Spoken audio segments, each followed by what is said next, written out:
Well, Paul, what do you think about, having time to yourself or alone time? Is it a good thing or a bad I thing? think it's essential. It is absolutely essential, Right. alone time. And I think many people have never learned the art of being alone. Yeah. Or being comfortable. Yeah. Even in silence, like sometimes people can't be in silence. They have to have the radio on or some background noise, or they have to be doing something. Yeah.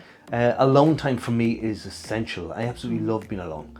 Yesterday, I spoke to one person, and that was at a counter in a shop, just to pay for something. And I didn't realise I hadn't, I'd been out and about, but I spent yesterday alone. Not deliberately, just worked out, but just yesterday evening I kind of gone, I've only spoken to one person today. Well, interesting. Jesus in the sight, yeah. I often fantasize about having alone time. Do you know, I'd often think, I'd love to just get away for a few days by myself, and not have anybody annoying me, do you know, or looking for something. Because I'm around people all the time. Like, I never get space, really. Now, sometimes I might get alone time for 2 or 3 hours, but that's the max I'd ever get. Yeah. Yeah. So and I always have shit to do. Right. But you see, it's kind of like you've made your bed, lie in it. Like you have kids, you have a husband, you have animals, you have loads of responsibilities. Yes. How can you just walk away from that? You see, it's different for me. Yeah. Because I live alone. Yeah.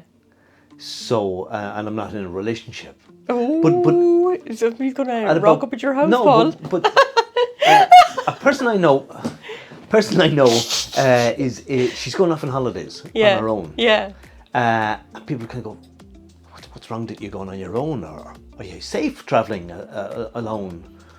What if, and blah blah blah blah blah. Jesus. And like this woman sees no problem in going off being on holidays alone. Yeah. And I'm with her now, because I've done this. I've done this for many years. I'm not in a relationship. Does it feel awkward, Paul, being on your own? No, it feels great, because you don't need to plan for anybody else. You don't have to take anybody else's state of mind into consideration. And I can decide or decide not to decide. Like when I'm on holidays, I might go, I'll have a cup of coffee here, sitting out watching the sunrise and looking over the sea. And if I want, I can still be there in an hour doing that, or 2 hours doing that. I've nobody's kind of saying, look, we should go to the beach now, and we should go off and do a bit of sightseeing, and we should, if I want to do that, I can do it. Or if I want to sit there for the whole day drinking coffee and looking out at the sea, I can do. You can do and there's tremendous freedom in that. But you know what, I like, as a mother who would be very overprotective of my children, I remember going to a campsite years ago with children when they were small, and there was a man there by himself camping, and I spent the whole time keeping me side eye on him, wondering what's that fella doing pervert or something? out here now on his own camping in a family. It wasn't me. Are you sure it wasn't you? But like, in all fairness, that is kind of nearly like the way society has started the way you thinking. think. Yeah, like I was watching him thinking, what is he doing here in a family camping park? But like, But the was man it was exclusively probably a family camping park? It was not. No. No, you see, so But that was your my first assumption perception. was wrong.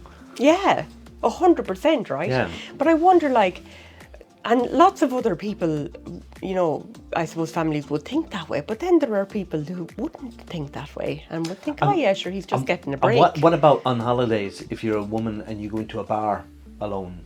People are going, oh, she's looking to hook up with somebody. Yeah. Whereas a man goes into a bar alone, nobody he's just passes there, a bit of remarks. he's just there to eat peanuts and drink pints and look at the telly. That's it. He's in to watch the television. Yeah, he's not looking to necessarily hook up with anybody. Yeah. But it's probably the opposite way around. She just wants to go in and eat peanuts and have a bit of peace. And he's in there hoping that he can hook up with someone. But previously, I've spent lots of time alone without being on holidays. I used to do a lot of fishing, and I remember one weekend spending basically a Saturday and a Sunday by a river fishing, and I never noticed that I was alone. It was the thing. It wasn't exceptional. And afterwards, looking back, I'm going, God, I think I saw one man walking down the far bank there a few hours ago. Pardon, I haven't seen anybody. Yeah. And I find it very therapeutic. I find it very comfortable. I can sit in silence and do nothing. Yeah. I wasn't always like that. No. Learn to be like that. Learn the value of it. Yeah, and I think that's probably, I'm the complete opposite. Like, I can't sit there at all, nearly. I'm always playing a game on my phone, or I'm watching television, or I'm listening to music or something. And I think that's what's missing for me. I need to go away and be in silence. Yeah. I want to do one of these silent retreats, them where Or just you're have not a row allowed with to your speak. husband. Just have a row with the husband. And that's The silent treatment.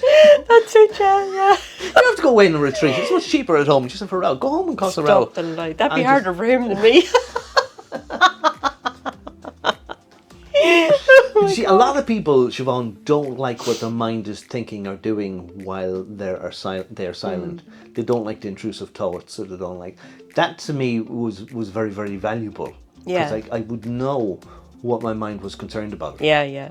What's going on And there? now I have the therapeutic tools to deal with it. I suppose previously, as a younger person, I didn't have the tools, and sometimes I find myself engaging in angry thoughts and working myself up into anger, so that eventually when somebody did speak to me, I'd go, "What?"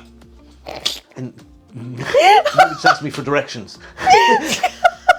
Or can you pass me the salt? What? Oh, Keep Jesus. yourself. Do I look like I work here?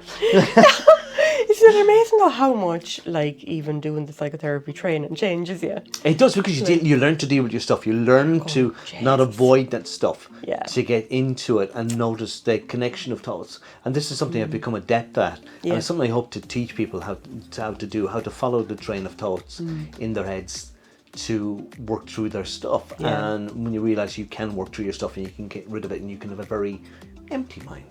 Yeah. It doesn't mean that you're stupid or you're daft, but you can have a nice peaceful mind. Yeah. And then you can bring things into that peace if you want. Yeah, my head is always going.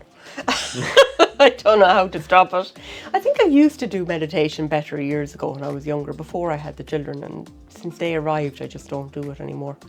It's too much of the old multitasking thing coming in there, I was listening to a guy yesterday talking about that he found it difficult to do meditation because the guy said, imagine that you're on a beach and there's lovely sand and there's waves.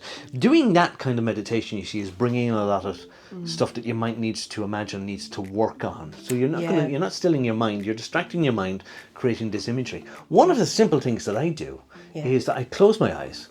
And when I close my eyes, all I see is blackness. And then what I do is I look at the shapes in the blackness. I look at the dots in the blackness, or the lines in the blackness. Black lines on a black background, or black dots on a background. And that is minimalistic. That is nothing. And what happens is my mind just stops. Wow. Because there's no additional inputs needed to bring it. I don't have to try to imagine. I'm actually literally looking at the blackness. Yeah. And looking at the blackness within the blackness. That's class. And it's a great way to put myself to sleep as well. I like that. So I just stop. I don't have to try to conjure up forest walks or anything else. It's just look at the blackness. Yeah, I have to start counting my breath. Yeah. And that kind of thing. I have to have something to focus on, for sure. Okay. So, but that is a good actually thing, focusing on the blackness and the dots within the blackness and the lines within it. Yeah, that's really cool actually. I like it. Yeah, because you see, one of the things too, and you know this from me, MD, your eyes move over and back in accordance to what you're thinking and what way you're thinking. Yeah. As well. Especially when you enter into REM. Yeah. So if you just look at the blackness in front of you, your eyes are still. And there's nothing. You're not inviting in any thought process. Absolutely, yeah, because the over and back brings everything up from bring it up. the, so you the stop, subconscious. you stop the motor and you just stop.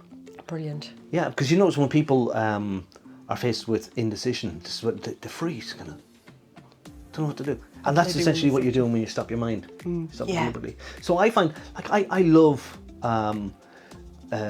alone time. Even I was out playing pitch and putt last week, and I was at the course ahead of my friend, and there was a lovely bench, and it was a nice morning. It was sunny, and I had a cup of coffee that I got in the car, and I just sat on the bench looking out over the pitch and putt course. It was just lovely. And I'm just sitting here, and I kind of go, I noticed the birds, noticed the dew on the grass, and I just kind of go, I'm just here. And there was a kind of a, like, everything and nothingness in that moment. And it was great then. I set myself up well then for a nice game. Lovely. And my father-in-law loves it at alone time, Paul. Like, I mean, he's just an expert at it. Like, even in a crowded room, he zones out and he's in his own little bubble, do you know? Do you think is it different for men then? Like, men will go off into the shed alone and work on something. It probably is. Women, I think, have a Yeah. tendency to gravitate towards other women, groups Yeah. or communication. They do. They like connection, I suppose. You know, Yeah, maybe it's a value more. that is more female, Yeah. I think. Connection to than- people. Yeah. But then you see the strength in numbers, and you have the whole, you know, Yeah, survival but instinct you know, thing. you know the joke. Like if you go to a pub, like if two women go to a pub, sorry, first of all, if two men go to a pub and they sit side by side at the counter, and they don't say a word to each other in the evening, they go home to the respective partners, and she says, "What kind of evening had you?" "Oh, it was great, it was lovely, nice, peaceful." Two women sit side by side at a counter and they don't speak for the evening. They go home and kind of go, "Oh my God, it was a total disaster. There wasn't a Terrible. word spoken." Yeah, So I it's know. different Yeah. for the sexes. I say, yeah, no, I definitely do think it is different. But what I was saying about my father-in-law is that he goes out every morning in his bare feet and he puts his feet in the grass. Yeah, I used to love doing that. Yeah, and He's he the really same. grounds himself, like, and do you know, he's as calm going around the place. Yeah. Like, he's the calmest person I know. He never gets really thick, do you know. Yeah. I never seen him lose the head over anything, you know. He might stop talking to you for a few days if he was mad at you about something, but he doesn't get rageful. Yeah. There's not an ounce of rage in the man's body, like, do you Yeah. know? And I'm sure he's often had occasion where he could have gotten really angry about things, but he just doesn't. They say that the Earth emits a frequency. I don't know, somebody will tell me here, it was something like 82 kilohertz or something. Oh yeah, my husband That- is mad into that stuff. Yeah, and that the human beings emit the same thing, so we can be in harmony with the Earth. And this is Yeah. why people talk about being grounded, being connected. It makes sense. I used to love walking around in my bare feet. In fact, I've got no socks on today. I've just got shoes. Yeah, I don't like the feeling of having no socks or nothing on my feet, actually. But you know, when you go into the forest, Paul, do you Yeah. feel more Don't like walk around with where bare is feet in your the forest, just no, don't. no, not a great notion. But like, where is your place to feel grounded? You know, with the elements: fire, water, wind. I like obviously water. the- Do you? I gravitate towards water, And but earth, I don't necessarily need. I can be grounded anywhere, just as I said, Yeah. close my eyes, look at the blackness. Yeah, Yeah, But you when I feel you tend to don't need imagine it. things, I tend to imagine water. yeah. I love the fluidity of water. I love the floaty feeling of water. Reminds me Yeah. of dreams I had when I was a kid. My first experience had been underwater.